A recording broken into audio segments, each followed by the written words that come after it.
What's going on, YouTube? Metal Complex here, and today we're going to be taking a look at a very interesting knife from Gonzo. This is the Gonzo FH11 from their Firebird series, which seems to be their higher quality, maybe their G10, their D2 series stuff.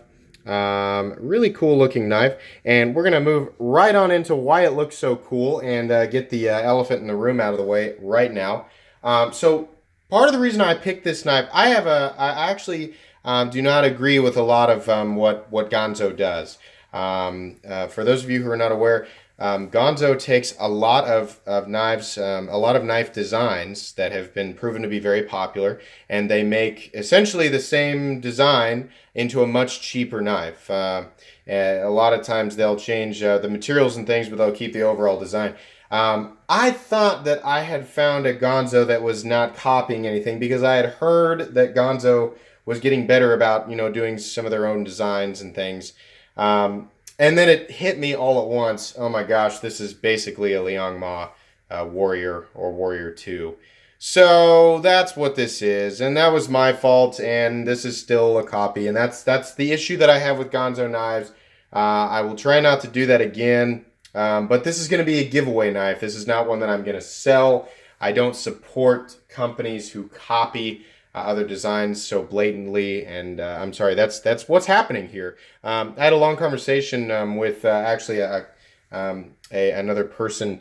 It was on one of my ZT videos, and he said, that he disagreed with how much money ZT wanted for their knives, and he said Gonzo is basically the same thing. It's the same quality. And I can get like 10 of them. And for lack of a super long story, I said they're not the same thing. And the big problem, the fit and finish is great on these. We're going to talk about that. What different materials are used. The ZTs are made in the United States. ZT has a much better warranty. Gonzo only offers a 1-year warranty. And on top of that, Gonzo's copying these other knife makers. So if you love Gonzo knives, that's fine. If you don't love Ganzo knives, that's also fine. For those of you wanting to, clash in this subject, let's please not. For those of you hoping to change my mind, you won't. Moving forward here, because this is a great knife and it functions very well. We're going to go over that. Let's do. Actually, of course, we need to do some measurements here. So overall length of this knife is going to be 8 inches overall. Just, 8 inches overall. So this is 8 inches. The blade length on this guy is going to be 3.5 inches. That makes it just about perfection for me. This is part of the reason why I picked this knife. I can understand the design philosophy. If the Liangma Warrior is the exact same length, maybe it is a little bit different. I don't know. But this size is just about perfect for me. Let's do some size comparisons here real quick. First up, we have the Ontario Rat Model 1 in D2 steel coming in at 8.6 inches overall. Next up, we have the Spyderco Paramilitary 2 coming in at 8.3 inches overall. And next up, we have the Benchmade Griptilian coming in at 8 inches overall, so they should be exactly the same size.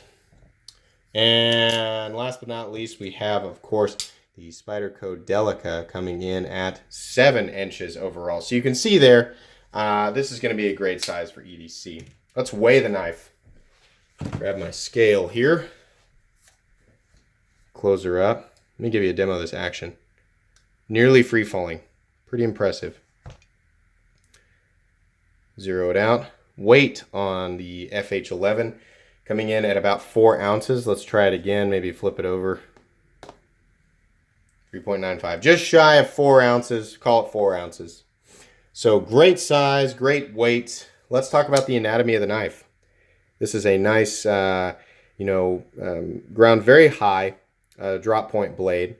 It's not quite. It doesn't really have a drop point blade. It's sort of a saber ground blade. You've got a swedge at the top. It doesn't look to be a flat. It's more of a swedge. The knife is flat ground from here, comes to what looks to be a pretty thin edge. Thickness on the blade is probably very similar to the Benchmade Griptilian, if not a little bit thinner. maybe 0.09. You've got nice G10 scales that sort of have, it's almost been sort of carved out here, and it comes up to this ridge and then drops back to the spine. There's a little bit of chamfering, kind of little tiny bit sharp there on the corners. You have a G10 backspacer, nice Torx head pivot, 2 body screws back here. Body screws, of course, hold the backspacer and it looks like the lanyard bar there. Then you have a nice deep carry pocket clip that will probably function just fine, but has those 2 screws poking up right there. Looks pretty good. You might have a little bit of an issue there with it grabbing. Probably not. It looks like it's going to hold on pretty well. And then you have a countersunk steel liner lock. That seems to function just fine. Looks like it's locking up very early. The knife came centered, and really the fit and finish all the way around is really, really good. The action is really good too. It's got a light detent, but no matter how light I flip it, it looks like it's gonna go, even if I flip it straight up. Yeah, so the action's great, and it's got a nearly free fall or free drop action. You can see there, real close, just a little tiny bit of friction. This knife does run on bearings. So really nice. Gonzo does have good quality control as far as I can tell. So I'll give them that. Let's do the paper cut test. As usual, the paper cut test is not a definitive cutting test. Everybody's mileage is going to vary. What you're cutting is going to change. Of course, the performance of the knife, and there's a whole bunch of things to consider. This is just paper. It's just meant to give you an idea of how easily this knife cuts through something like paper. So I'm going to take a quick pass with the Paramilitary 2 first, since a lot of people tend to compare the sliciness of knives with PM2. Of course, as always, PM2 very slicey. And actually, the Gonzo feels almost exactly as slicey, slightly, ever so slightly more resistance than the PM2, but definitely a slicey knife. That knife was sharpened very well. It's very sharp. The blade wants to go through the material. It does not want to fight it. So yes, absolutely slicey. Forgot to mention there's a little bit of jimping back on the top. We might as well move into ergonomics. This is a very straightforward looking knife. It is a knife that's very visually appealing to me with the satin blade, the black G10, and the very simple design. Straightforward, not ultra flashy, but yet aesthetically appealing. The jimping combined with the standard position for your hands actually does make this knife very comfortable. Couple of hot spots because we've got some corners here that really probably could have benefited from some additional chamfering, some sharpness right there. Nothing that's going to kill anybody, you know, not really all that bad, just something to be aware of. How about the price in this guy? This knife is $25, making it really difficult, despite the controversy with Gonzo, makes it really difficult to avoid this knife, or any of the Gonzo knives really in general. They are priced very well. They're very appealing to a lot of people. You just have to ask yourself personally, do I want to buy something that looks like a copy of a more, a popular, the real deal design, or do I not want to? They do have some designs that apparently are not copies of other knives, so make that decision for yourself. Let's keep arguments out of here and make those decisions for yourself. I know most people will anyway.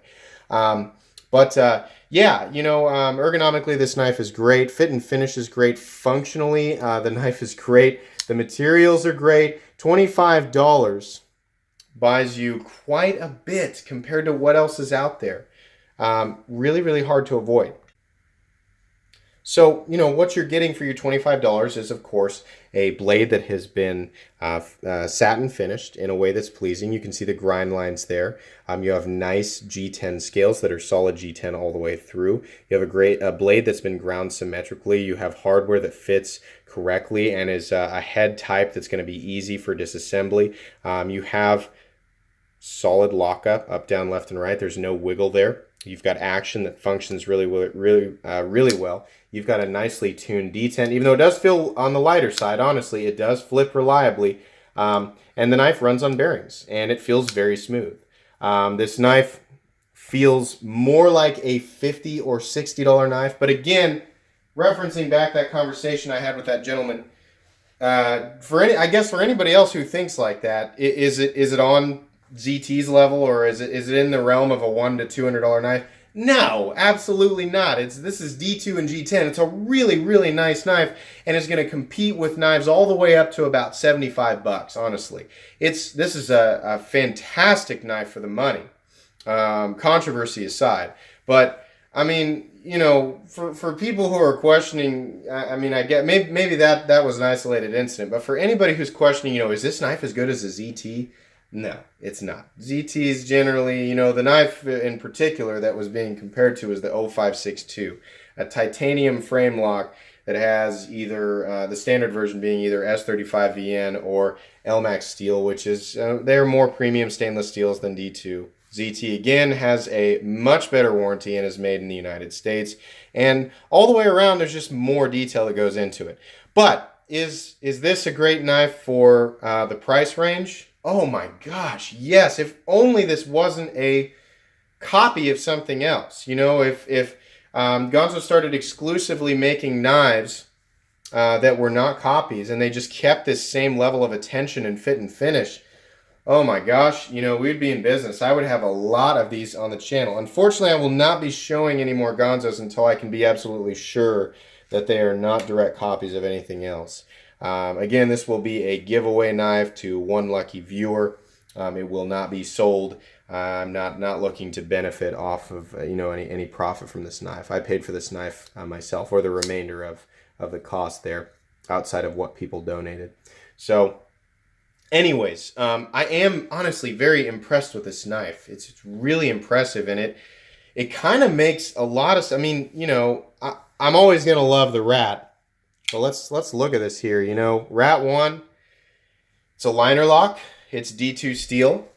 It runs on phosphor bronze, which is fine. I mean, phosphor bronze and bearings, yeah, the bearings are more expensive, but the phosphor bronze is probably more hard use oriented. That's an opinion thing. The scales on the Rat are undoubtedly are FRN or nylon or plastic or whatever you want to call them. They are not G10. And the fit and finish, realistically, I'm going to give it to the Gonzo. The fit and finish is better on the Gonzo. You're going to pay something like, what is it? Is it like 35 to 45 bucks? It's like 40 bucks for the Ontario Rat 2 and D2, which is a fair price. That's a great knife, and I've gotten lots of use out of it, and I plan to get a lot more use out of it. But my gosh, at $25, does that make this even more compelling? Really, really, really great knife. I really don't have negatives to say in terms of how Gonzo is operating in their fit and finish. These are, of course, not made in the United States. These are made in China. But they look to be very easy to disassemble. It probably will be easy to maintain. Just remember with D2 steel, of course, it's not fully stainless. I think it's 12% chromium. The line for a stainless steel is 14%. So you will need to make sure, depending on where you live, what you're going to use a knife for, make sure that you maintain it properly. Leave or keep a light coat of oil.